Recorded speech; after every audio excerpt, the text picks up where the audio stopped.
Hello everyone, welcome back to my another blog. এই খাজাটা হলো জগন্নাথ ধামের প্রসাদ। পুরীর বাড়ির বাসায় একজন গিয়েছিল, ওরাই প্রসাদটা দিয়েছিল।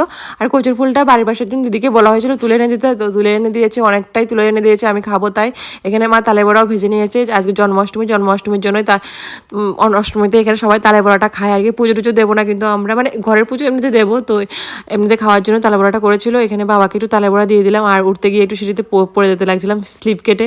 আর এখানে তো প্রচণ্ড রোদ উঠেছিল, কাপড় চোপড়গুলো ধুয়ে শুকাতে দিয়েছিলাম, তো শুকিয়েও গেছে সেকেন্ডে।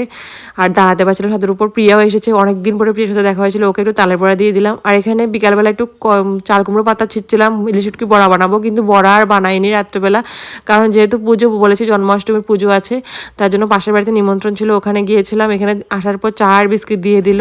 আর ওদের বাড়িতে আজকে ফার্স্ট টাইম এলাম। ওদের বাড়িতে কিন্তু আমি অনেকটা সময় কাটিয়েছি, তার চা বিস্কিট খেতে খেতে গল্প করতে করতে সময়টা খুব চলেই গেছে।